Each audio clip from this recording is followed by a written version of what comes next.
좋아요, 구독!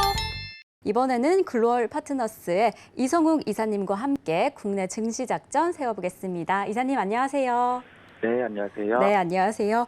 오늘 이사님께서 오늘 포착해 주신 국내 증시의 이슈를 좀 여쭤보도록 하겠습니다. 어떤 내용인지 그리고 그런 내용들이 오늘 이제 다가올 국내 증시에 어떤 영향을 미칠지 좀 분석해 주시면 좋을 것 같은데요. 일단 첫 번째 이슈로 네이버와 카카오 잡아주셨습니다. 지금 이러한 종목들, 이런 성장주들이 좀 약세를 보여주고 있는데요. 좀 어떻게 생각해 보면 좋을까요? 네, 시장이 금리 인상기이기도 하고 이 금리 인상기 안에서 경기에 대한 우려도 있다 보니까 대표적으로 성장주 군들 같은 경우는 이익보다는 매출의 볼륨이 커지고 있는 기업들이고 이 매출이 볼륨이 커지고 있는 구간에서 계속 이익 현금을 쌓아가기보다는 투자에 현금을 사용하는 형태로 기업이 운영이 됩니다. 그렇다 보니 이론적으로는 금리 인상기에 차입이라든지 이러한 요소에 대한 부담이 있고 연결해서는 좀 이후에 일반적인 주식 시장에서는 자산 가치라든지 아니면 향후 성장에 대한 점을 프리미엄을 받아왔다면 금리 인상기에는 이러한 점이 할인 요소가 대입이 되게 됩니다. 왜냐하면 이게 금리 인상을 통해서 화폐의 가치가 낮아지는 구조고 이 화폐의 가치가 낮아지면은 기업의 조달이라든지 그러한 이슈 요인이 있기 때문에 좀 성장주가 각광받지 못하는 상황이 연출이 되고요. 미국도 그렇고 우리나라도 공통적으로 성장주군들에 대해서 매도세가 지속이 되는 모습입니다. 미국을 예로 들면 대표적으로 부각이 됐던 메타버스, NFT, 조건과 관련된 로블록스라든지 이러한 기업들 같은 경우가 고점 대비해서 조정이 50% 이상 나왔음에도 불구하고 반등은 뚜렷하게 나타나지 않고 있고요. 네이버, 카카오 같은 경우 역시 우리나라에서도 주가가 신저가 형태를 나타내고 있습니다. 여기에서 우리가 생각해 볼 점은 지금은 업종 내에서 1등주군으로 매매를 대입할 필요가 있는 구간이고요.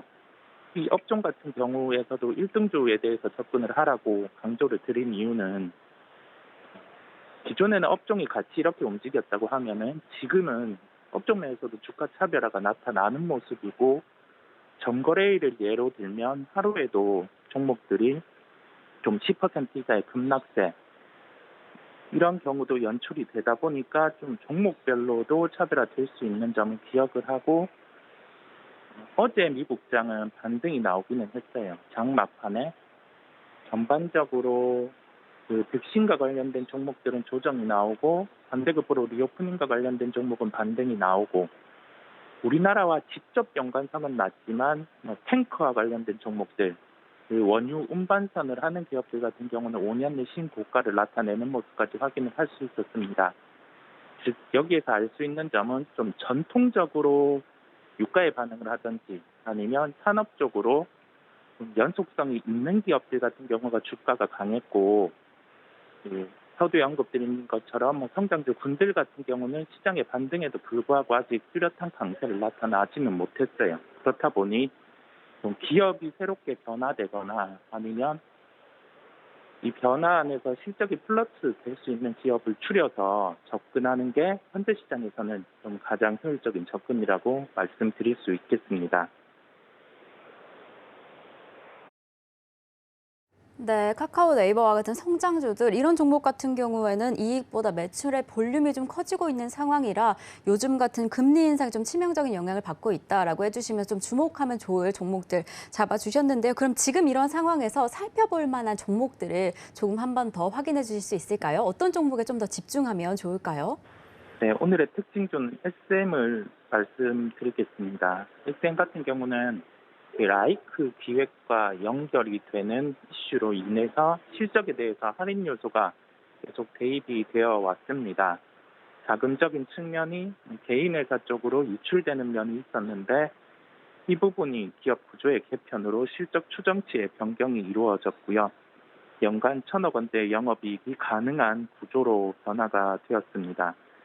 그러면 일반적으로 엔터 업종이 받고 있는 현재의 멀티플 수준, 주가 수익 비율 기준으로 20배, 25배 이 정도를 대입을 하면 기본적으로 시가총액은 2조 원대까지, 2조 5천 원대, 2조 5천억 원대까지는 이론적으로 상승이 가능합니다.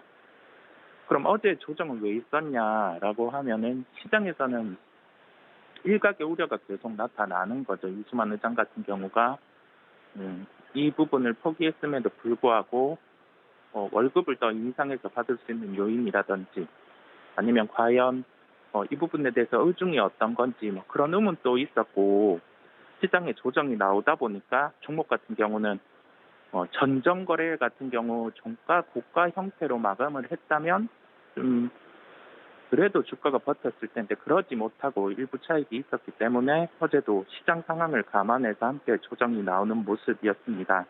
다만 오늘은 미국 시장의 흐름을 빗대어 보면은 거래소 기준으로는 이론적으로 한 15포인트 정도 상승 출발을 할 것으로 예상이 됩니다. 조금 안정화된 시장이 연출이 된다면 좀 기업의 기초 체력의 변함이 없고 이 기초 체력 안에서 좀 수급적인 요인으로 차익이 나온 기업들로 접근 가능하다는 점에서 SM을 말씀드리게 됐고 가격 접근은 72,500원대 접근 가능하다고 말씀드리겠습니다. 네, 이사님께서 엔터 종목으로 SM 저희 특징주로 잡아주셨는데요. 좀 흐름이 좋을 것 같다라고 예측해 주시면서 72,500원대 매수 포인트 좀 잡아주셨습니다. 시장의 흐름 속에서 매수 포인트 좀 잘 확인하시고 기업에 좀 관심 가지고 살펴보시면 너무 좋을 것 같습니다. 그럼 저희 다음 이슈로 바로 넘어가 보겠습니다. 전거래일에 최근에 좀 강했던 종목들 조정세가 좀 보여졌는데요. 이 수급 중심의 유입 종목군들 한번 좀 살펴봐 주실 수 있을까요? 네, 전거래일이 아주 좀 질적으로 좋지 않은 장이 연출이 됐습니다.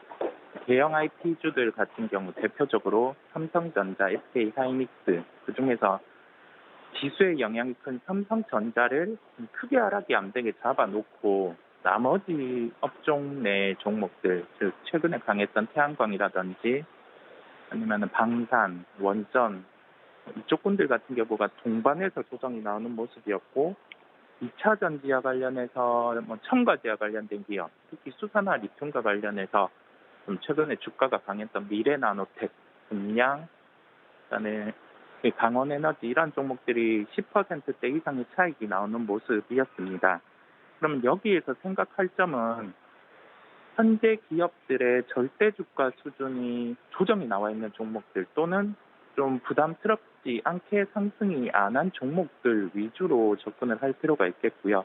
그 다음에 그 수급적인 측면에서 좀 연속적으로 유입되는 종목들, 즉 어제 시장 기준으로 했을 때는 매도보다는 매수 유입이 외국인 기간 동시에 이루어진 종목들로 추려볼 필요가 있습니다. 그러한 종목군들 같은 경우가 현대차, 에코프로비엠, LG이노텍, 이수화학 순이겠고요.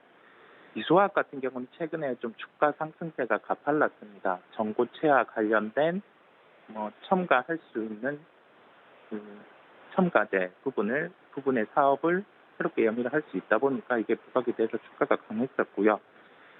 반면에 현대차, 에코프로비엠, LG이노텍 같은 경우는 절대 주가 수준으로도 이제 조정이 나와 있고 이 주가 안에서 좀 기본적인 실적 체력을 바탕으로 해서 좀 접근 가능한 종목을 연결해서 말씀드리도록 하겠습니다. 네, 지금 요즘 시장 속에서는요, 좀 연속적으로 매수 유입이 좀 있는 종목들, 기관과 외국인들의 매수세가 보이거나 아니면 좀 부담스럽지 않게 접근하실 수 있는 종목에 집중하시면 좋을 것 같다라고 해주셨는데요. 어제 기준으로 현대차, 에코프로비엠, LG이노텍, 이수화학 순으로 좀 잡아주셨습니다. 그럼 좀 두 번째 이슈로 포착될 만한 특징주도 좀 있으실까요? 네, 특징주는 현대차를 말씀드리겠습니다. 현대차의 특징이 이제 현대차와 연결해서 시가총액 상위주들의 특징이 대형 IT 군들 같은 경우 삼성전자, SK하이닉스겠죠. 이 두 종목 같은 경우는 재고에 대한 이슈 부분도 계속 부각되어 왔고 좀 이 이슈와 연결돼서 외국인 매수 같은 경우가 뚜렷하게 나타나지 않았어요. 되려 좀 매도세가 집중이 되었었는데 그 와중에서 지수 같은 경우는 2,300대 후반, 중반 수준까지 조정이 나와 있다 보니까 지수에 대해 방어적인 성격이 부각이 되는 종목, 그다음에 수급이 들어오는 종목 쪽으로 시장 대비해서는 강세가 나타나져 왔었고요. 대표적인 종목이 그 LG에너지 솔루션, 그다음에 현대차였습니다. 네, 전거래일 같은 경우 시장 흐름상에서 LG에너지 솔루션은 4% 이상의 하락이 나타났어요. 네, 어제 시장의 특징 이 부분에 대해서 주목을 해야 된다는 점은 업종별로 조정이 함께 나오면서 주가가 오르는 시장에서는 위에서 레벨 주티를 맞추게 되는데 어제는 떠 있던 종목들, 시장 대비 강했던 종목들 같은 경우가 아래로 레벨을 맞추는 모습이었습니다. 이게 약한 시장 초입에서 연출이 되는 점이 있는데요.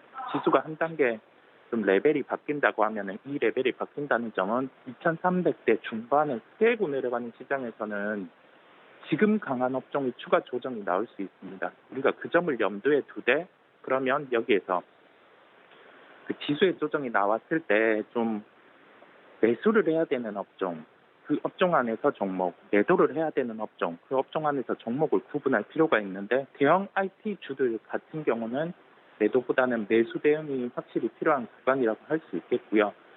시가총액 상주 안에서 그 움직임이 크지는 않습니다. 다만 근데 시장의 조정이 나왔을 때는 좀 장중에 변동성이 큰 종목을 접근하기보다는 시총 상위주들 군들 중에서 기본적으로 실적에 대한 체력을 가지고 있고 이 실적에 대한 체력이라고 하면은 2분기 실적보다 3분기가 긍정적일 수 있는 요인을 가지고 있는 기업, 그다음에 여기와 연결해서 좀 환율 효과도 있으면은 좋은 상황, 그다음에 좀 지수 방어 성격을 가지고 있는 그 종목을 삼는 점에서 현대차를 말씀드리게 됐습니다. 일단 가격적인 측면에서는 20만 원대에 대해서는 계속 회복을 하고 있습니다. 어제도 그러한 흐름이 나타났는데 좀 장중 차익도 있을 수 있다는 점을 감안해서 19만 8천 원대에 접근 가능하다는 결론이겠습니다. 좋아요, 구독!